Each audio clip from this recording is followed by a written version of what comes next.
All right, so I'm here talking to Kyle Kearns today. Again, another thing about fathers. Kyle is someone else who had a shaky upbringing with his father.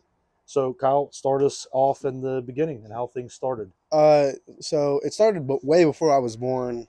So my mother got pregnant with me, and my father basically just disowned me and my mom and claimed that I was not his kid, and wanted my mom to get an abortion. Wanted me to. Never really thought that I was his kid. So before I was born, he had left already, and um, as I kept getting older, like I didn't really have a father figure up until like 3 or 4, a kind of father figure, but up until like 3 or 4 years old, I didn't really know what like a father was. Like I never really knew. I saw all my friends with their dads, and I was like, well, where's my dad at? My mom never really told me, but he's just a piece of shit. Piece of shit. Pizza Yeah, shit. yeah.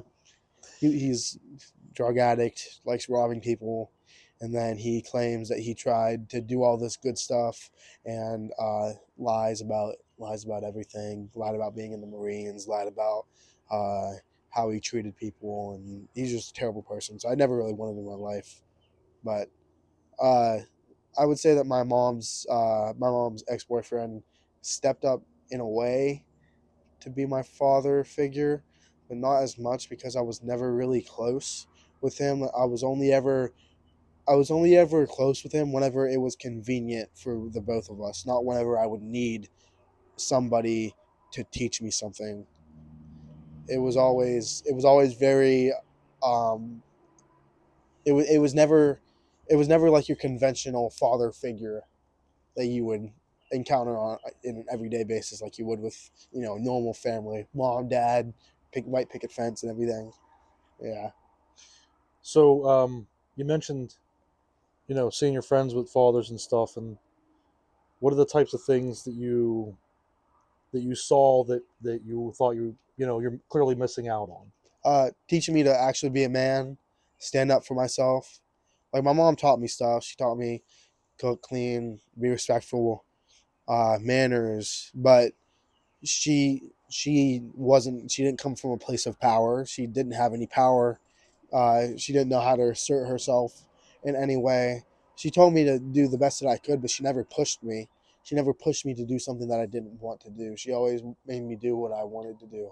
And I feel like an important part about growing up is doing stuff that you don't want to do because you're always going to have to do something that you don't want to, especially when you're older. Yeah, that's something that I always think about too. That I've talked about this before. I was more or less raised by my grandma, Yeah. and my mom was there, and she was always, at certain points she was working and stuff, and but my grandma was kind of the parent figure more than anything.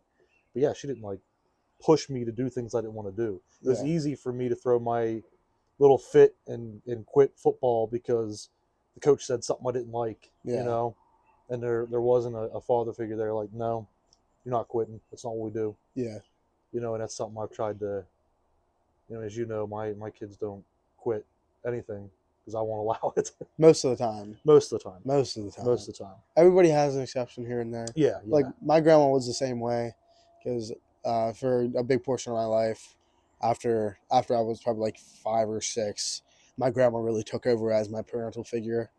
Uh, no hit against my mom, but my grandma definitely stepped up as a parent that she never really should have needed to be, but it was just a rough spot for me, my mom, and my mom's boyfriend, and it was always some sort of drama going on, and I was always in the middle of it, and it was just not a healthy situation. I feel like being at my grandma's, I would always feel like I need to get out though. Like I shouldn't have been at my grandma's, but it was the best place for me because I feel like I was just living in an oppressive household because my grandma was doing some of the stuff that a father figure would have done.